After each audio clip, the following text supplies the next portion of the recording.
정체성이라는 말이 있습니다. 나는 누구인가에 대한 자기 인식을 말합니다. 다시 말해서 자신이 어떤 존재이고 어떤 가치를 가지고 있으며 또 무엇을 위해 사는지를 아는 것을 말합니다. 사실 우리는 내가 누구인지 아는 것 같지만 막상 말해보려면 제대로 말하기가 쉽지 않습니다. 사는 게 바빠서 내가 누군지 깊이 생각해 볼 여유 없이 살아왔기 때문입니다.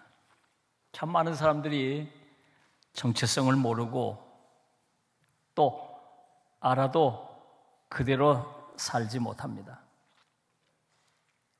그리고 내가 누군지 알아도 상황이 달라지거나 생각지 못했던 위기를 겪을 때 그 정체성이 흔들립니다. 내가 이런 사람이었나? 내게도 이런 면이 있었나? 혼란이 올 때도 있습니다. 참 많은 사람들이 정체성의 혼란을 겪기도 합니다. 우리가 우리 자신이 누구인지 잘 알고 살아야 합니다. 정체성을 확립하고 살아야 합니다. 그래야 인생을 올바로 살 수 있어요. 그래야 인생의 방향을 제대로 잡고 또 해야 할 일을 하며 살 수 있습니다. 자, 오늘 우리가 읽은 본문 디도서는 사도 바울이 자기 제자인 디도에게 보낸 편지입니다. 그레데 섬에서 목회를 하고 있는 디도를 격려하고 또 중요한 교훈을 주기 위해서 이 편지를 썼습니다. 본문 1장 1절을 보면 이렇게 기록되어 있죠. 하나님의 종이요 예수 그리스도의 사도인 나 바울이 이 편지를 자기를 소개하는 것으로부터 시작하고 있다는 거죠. 자기가 하나님의 종이고 예수 그리스도의 사도라는 겁니다. 우리가 이 말씀에서 확인할 수 있는 것은 바울은 자기 자신에 대해서 너무도 정확히 알고 있었다는 거예요. 정체성을 확립하며 살고 있었다는 것입니다. 바울은 어떻게 자기가 이런 사람이라는 사실을 알게 됐을까요? 바울은 어떻게 이런 정체성을 가지게 된 것일까요? 사실 바울은 예수 만나기 전에도 나름대로 정체성을 가지고 있었어요. 빌립보서 3장 5절로 6절을 보면 이렇게 말씀하고 있습니다. 나는 8일 만에 할례를 받고 이스라엘 족속이요 베냐민 지파요 히브리인 중에 히브리인이요 율법으로는 바리새인이요 열심으로는 교회를 박해하고 율법의 의로는 흠이 없는 자라. 혈통적으로 볼 때 자기는 히브리인 중에 히브리인이라는 거예요. 아주 순전한 이스라엘 백성이요 아주 정통 히브리인이라는 거예요. 율법의 의로는 흠이 없는 자라는 겁니다. 율법을 지키는 면에 대해서는 정말 최선을 다해서 살아왔다는 거죠. 또 그리고 유대교에 충성하고 유대교를 지키기 위해서 그 누구보다도 열심이었다는 거예요. 요즘 말로 나보다 나은 유대인이 있으면 나와보라 그래. 나와보라 그래. 하늘을 찔 것 같은 자긍심, 정말 대단한 정체성이 아닐 수 없었습니다. 자, 그런데 예수 만나고 달라집니다. 디모데전서 1장 15절을 보면 이렇게 말씀하고 있어요. 죄인 중에 내가 괴순이라. 바울은 자신을 죄인들 중에 한 사람 정도가 아니라 죄인들 가운데서도 가장 큰 죄인이라고 말하고 있는 거예요. 단지 하나님의 말씀을 불순종하고 죄를 지은 정도가 아니란 말이에요. 예수 믿는 사람들을 핍박하고 교회를 해하려 했던 그야말로 하나님을 대적하려고 했던 자라는 거예요. 그래서 죄인 정도가 아니라 죄인 중에 최고의 죄인이라는 거예요. 그렇습니다. 바울은 예수 만난 뒤에 자기 자신을 다시 보게 된 거예요. 그동안 자기가 자기 자신에 대해서 얼마나 잘못 알고 있었는지를 깨닫게 된 거예요. 빌립보서 3장 8절을 보면 이렇게 말하고 있습니다. 또 모든 것을 해로 여김은 내 주 그리스도 예수를 아는 지식이 가장 고상하기 때문이라. 내가 그를 위하여 모든 것을 잃어버리고 배설물로 여김은. 바울은 그동안 자기가 자랑스럽게 생각해왔던 것들, 자기 정체성의 핵심 요소들을 해로 여기게 됐다는 거예요. 그것들을 배설물, 좀 적나라한 표현으로 똥처럼 여겼다는 거예요. 그동안 자기가 그렇게 자랑스럽게 생각해왔던 자신의 모습을 마치 쓰레기 처분하듯이 깨끗하게 정리했다는 거예요. 바울이 그랬다는 거예요. 사람들의 평가 위에 정체성의 근거를 두고 있었습니다. 자기 확신 위에 정체성의 근거를 두고 있었어요. 그래서 자기 자신에 대해서 오해를 하고 있었던 것입니다. 그러던 중에 예수를 만나고 주님의 말씀을 듣고 그 말씀을 근거로 자기 자신을 드디어 다시 보게 되고 드디어 자기 자신을 재발견하게 됐던 거예요. 마치 골동품 감정사가 정확하게 짚어준 그 얘기를 듣고 그 그릇의 가치가 확 바뀌었던 것처럼 바울은 주의 말씀을 듣고 자기 자신을 재발견하게 됐던 것이죠. 사랑하는 여러분, 그동안 주변 사람들의 눈에 비친 내 모습을 근거로 내가 누구인지 생각해 오지 않으셨습니까? 자기 스스로 생각하는 자기 확신을 근거로 내가 누구인지 생각해 오지 않으셨습니까? 그런 것들은 참고사항일 뿐이에요. 잘못하면 그것들이 우리 자신을 잘못 생각하게 만들 수 있는 것들입니다. 우리 자신을 정확하게 이해하고 분별하려면 올바른 근거가 필요해요. 그 올바른 근거가 뭘까요? 하나님의 말씀, 주님의 말씀에 근거해야 내가 누구인지를 알아야 해요. 주님의 눈에 비친 내 모습을 발견하고 그 위에 내가 누구인지를 세워가야 한다 그 말이에요. 자꾸 남의 사람들 하는 얘기에 거기 너무 흔들리지 말아요. 내 생각을 근거로 너무 내 자신이 이런 사람이라고 스스로 확정을 짓지 말라 그 말이에요. 주님이 내게 뭐라고 말씀하십니까? 주님의 빛인 나는 도대체 누군가? 정말 나는 누군가?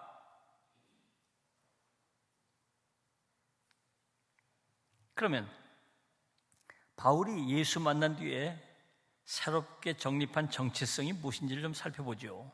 1절을 보면 하나님의 종이요 예수 그리스도의 사도인 나 바울 말씀하고 있어요. 이게 바울이 새로 정립한 정체성의 핵심이에요. 하나는 하나님의 종이라는 겁니다. 종은 노예를 의미하죠. 노예는 주인이 있어요. 철저하게 주인에게 소속된 존재라는 뜻입니다. 바울은 자기가 하나님의 종이라는 생각으로 살았다는 거예요. 하나님께서 자신의 주인이시고 자신은 하나님의 소유라는 생각을 가지고 살게 됐다는 거예요. 다른 하나는 예수 그리스도의 사도입니다. 여기서 사도는 보냄을 받은 자를 의미하는 거예요. 철저하게 보낸 사람의 뜻에 순종하는 존재라는 말이죠. 바울은 자기가 예수 그리스도의 종이라는 생각으로 살았다는 겁니다. 예수님께서 자기를 보내셨고 자기는 보내신 분의 뜻에 순종해야 한다는 생각으로 살았다는 거예요. 자, 이런 바울의 정체성의 핵심, 이 핵심은 아주 특별한 성격을 가지고 있죠. 철저하게 주님과의 관계 하에서 이루어졌다는 거예요. 바울은 예수 그리스도를 만난 뒤에 철저하게 새로운 피조물이 됐어요. 자기가 그리스도 안에, 그리스도가 자기 안에 사시는 철저하게 주님과의 관계 속에서 새롭게 빚어진 삶을 살게 된 것이, 그래서 이제는 예수 빼고는 생각할 수가 없는 거예요. 바울은 나는 누군가 예수 빼고는 생각할 수가 없어요. 예수 빼고.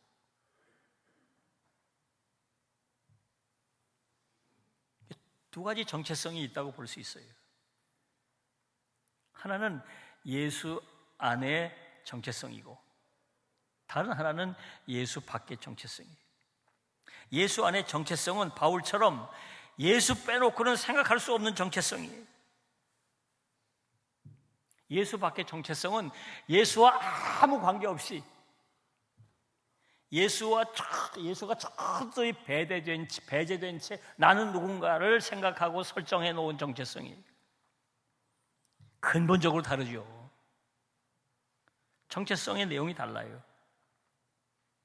예수 밖의 정체성은 나는 어디 출신인가, 나는 어느 학교 출신인가, 명함에 나는 뭐라고 박혀있나, 지금은 나는 어떤 지위에 있나, 나는 어떤 것들을 가지고 누리고 있나, 이런 것들을 근거로 해서 나는 누군가, 나는 누구다를 생각하는 게 예수 밖의 정체성이에요. 바울은 그것을 오물처럼 버렸다는 거예요. 오물처럼, 쓰레기처럼 버렸다는 거예요. 예수 안의 정체성은 뭘까요?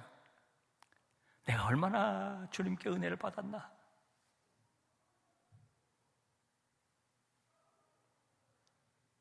주님께서 내게 뭘 말씀하셨나, 나는 주를 위해 어떻게 살아야 하나, 받은 바 은혜를 나는 어떻게 갚기로 했나. 철저하게 예수와의 관계 속에서 세워진 정체성이, 이 정체성의 지속성이 달라요. 예수 밖의 정체성은 상황이나 환경이 달라지면 흔들립니다. 세상에서 성공하고 잘 나갈 때 정체성이 든든하게 세워집니다. 그런데 실패하게 되면 그 정체성이 흔들리는 거예요. 사랑하는 여러분, 우리가 예수 안에 정체성을 가져야 해요. 예수 안에서 나는 내가 누군가를 깨달아야 돼요.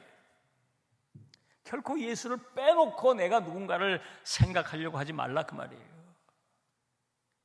예수와 무관한 정체성을 세워서는 안 돼요. 우리는 예수 빼놓고는 생각할 수 없는 사람들이 되어버렸어요.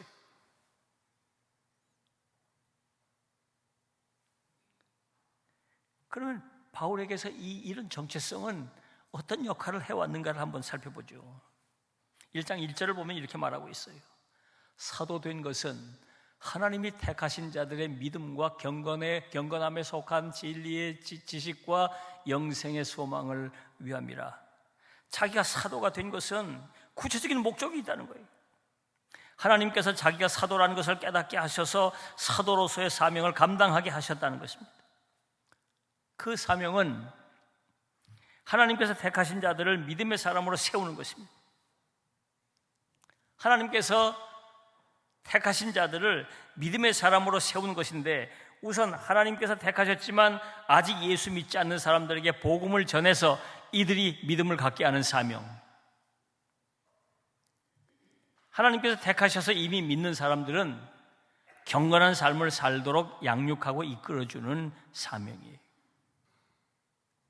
그렇습니다.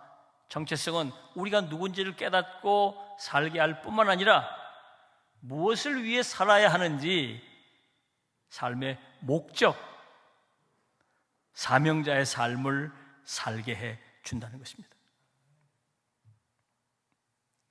여기서 한 가지 생각해 볼 것이 있어요.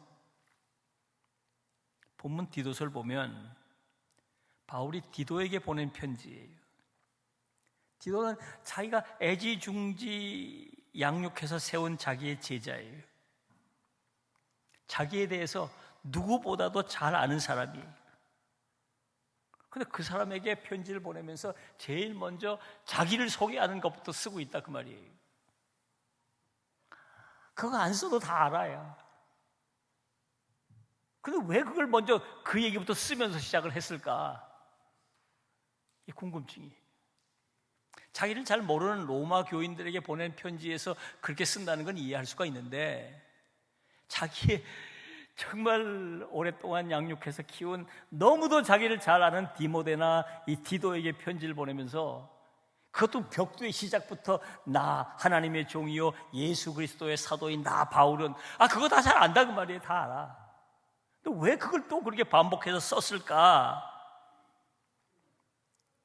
두 가지를 생각해 볼 수가 있는데, 하나는 바울은 무엇을 하든지 자기 정체성을 확인하고 그 정체성에 맞게 하려는 거룩한 습관이 있다는 거예요. 사도로서 사도에 걸맞는 편지를 쓰고, 사도로서 사도에 걸맞는 사역을 하고, 사도로서 사도다운 삶을 살려고 힘쓰는 사람이었다는 거죠. 거룩한 습관이 있는 거예요. 뭘 하든지 나는 사도인데, 나는 하나님의 종인데, 그걸 먼저 생각하고 편지를 쓰더라도 그런 관점에서 편지를 썼다 그 말. 모든 면에서 그 정체성을 먼저 확인하고 뭘 하려고 했다는 거예요. 우리가 많은 경우 어떤 일을 하려고 할 때 자기가 누군지 잊어버리고 그냥 대충 하는 경우가 너무 많아요. 또 하나는 디도에게 정체성을 잊지 말라는 교훈을 주기 위해서입니다. 디도가 그레데 섬에서 목회할 때 하나님의 종이고 주님께 보냄을 받은 사람임을 잊지 말라는 가르침을 주기 위해서예요. 디도에게 네가 하나님의 종이고 너도 그리스도의 사도이기 때문에 너도 목회할 때 거기에 걸맞는 사역을 하고 그 정체성에 걸맞는 삶을 살라, 이런 교훈을 주려고 이렇게 쓴 게 아닐까. 여러분, 사는 게 바빠서 내가 누군지도 잊고 살고 있지 않습니까? 나름대로 정체성을 가지고 살아왔는데 언제부턴가 희미해지지 않았습니까? 다시 내가 누구인지를 깊이 생각해 보십시오. 주님의 눈으로 나를 보고 말씀 위에서 내가 누구인지를 확인해 보십시오. 그리고 그 정체성에 맞는 삶을 살아가십시오. 기도하겠습니다.